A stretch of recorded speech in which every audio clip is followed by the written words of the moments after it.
देश के प्रधान सेवक के काफिले के पहिए पंजाब के सियासी रण में 20 मिनट के लिए क्या थमे, मानो बवाल ही मच गया हो।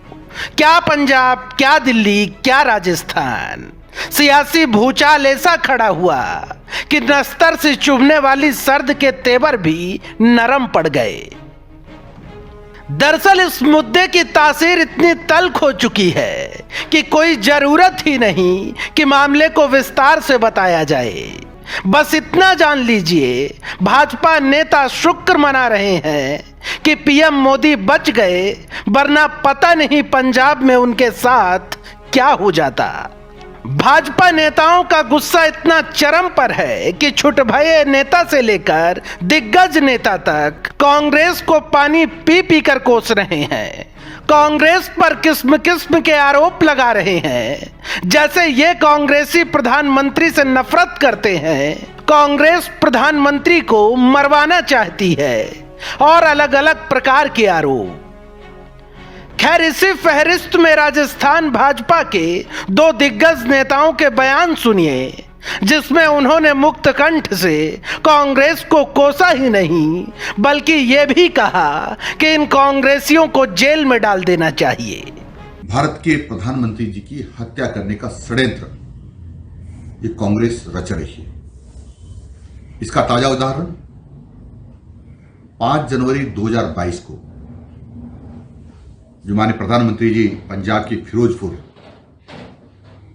के प्रवास पर जाने वाले थे, किसानों को संबोधित करने के लिए, सभा को संबोधित करने के लिए, तब जानबूझ करके मुख्यमंत्री अगवानी पे नहीं आए, डीजीपी नहीं आए, चीफ सेक्रेटरी नहीं आए।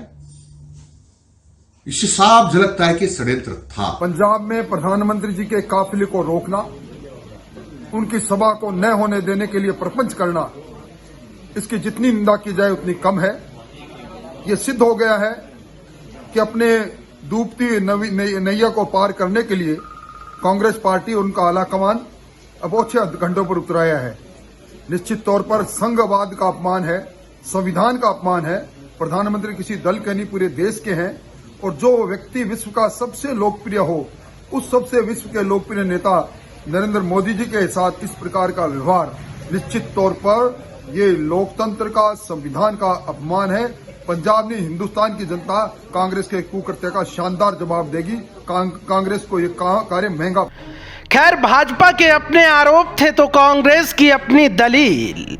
जैसे भाजपा नेताओं ने मोर्चा संभाला, वैसे ही कांग्रेसी नेता भी सीएम चन्नी के बचाव में उतर आए। भाजपा कांग्रेस के बीच की जंग सिर्फ जुबानी ही नहीं चली, बल्कि सोशल मीडिया में भी दोनों दलों के डिजिटल शूरवीर मोर्चा संभाले बैठे रहे। जहां भाजपा ट्रेंड करवा रही थी, कांग्रेस पर थूकता है भारत, तो वहीं कांग्रेसी ट्रेंड करवा रहे थे कि मोदी ड्रामा बंद करो। यानी आज का पूरा दिन ही इन दो ट्रेंडों की भेंट चढ़ गया। खैर, अपने मुख्यमंत्री के बचाव के लिए राजस्थान के मुख्यमंत्री अशोक गहलोत और प्रदेश कांग्रेस के मुखिया गोविंद सिंह डोटासरा भी उतरे। प्रदेश कांग्रेस मुख्यालय में प्रेस वार्ता बुलाई गई और फिर रह रहकर भाजपा नेताओं और प्रधानमंत्री मोदी पर सिलसिलेवार हमला बोला गया। पहले डोटासरा बोले, पीएम मोदी के ऊपर कोई हमला नहीं हुआ, रैली में कुर्सियां खाली रह गई, तो जबरदस्ती का यह माहौल बनाया जा रहा। किसान बैठे थे पहले से, उनके काफिले में काफी दूरी से पहले उनका काफिला रोक दिया गया, और रोकने के बाद में जब उनको सूचना मिली कि वहां पर कोई भीड़ नहीं आई है, वहां पर जितने बुलाए उसके 1% लोग भी आए नहीं हैं, तो एक ड्रामा सोची समझी साजिश के तहत किया गया कि देश के प्रधानमंत्री जी की सुरक्षा में स्टेट गवर्नमेंट की तरफ से चूक की गई है। पहली बात, देश के प्रधानमंत्री की सुरक्षा का जिम्मा केंद्र के द्वारा पारित कानून के मुताबिक अमित शाह जी और उनकी जो गृह मंत्री की एजेंसियां, उनका था। तो वहीं मुख्यमंत्री गहलोत ने भी चन्नी सरकार का पक्ष रखा और कहा कि प्रधानमंत्री के ऊपर खतरे को कांग्रेस से बेहतर भला कौन जानता होगा। इंदिरा गांधी और राजीव गांधी इसके उदाहरण हैं, लेकिन ऐसा झूठा आरोप कभी कांग्रेस ने किसी पर नहीं लगाया। 5 राज्यों में चुनाव है, इसलिए ऐसा माहौल गढ़ा जा रहा है। कांग्रेस से ज्यादा कौन समझ सकता है कि प्रधानमंत्री को खतरे कैसे होते हैं। इंदिरा गांधी जी की जान आपके हमारे देश से चली गई, खालिस्तान ने बनने दिया उन्होंने। राजीव गांधी चले गए। छत्तीसगढ़ के अंदर, पंजाब के अंदर, पंजाब के मुख्यमंत्री थे बेन सिंह जी, सरदार बेन सिंह जी, उनकी हत्या कर दी गई। छत्तीसगढ़ में विजय चंद्र शुक्ला जी,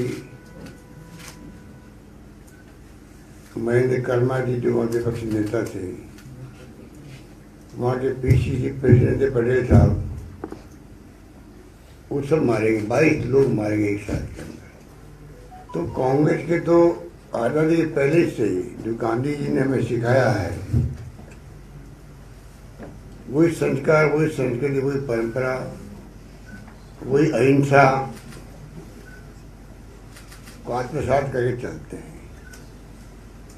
और 70 साल में देश को चलाया है, जान की परवाह नहीं करी कांग्रेस ने। इस प्रकार झूठा आरोप नहीं लगाया किसी पे। कुल मिलाकर प्रधानमंत्री की सुरक्षा में वाकई कोई चूक हुई या फिर सियासत की ये एक नई इबारत है, इसकी पुख्ता जानकारी नहीं निकल पा रही और देश का हर आदमी इस वक्त इसी सवाल का जवाब बेसब्री से ढूंढ रहा है। Bureau report, the fact India.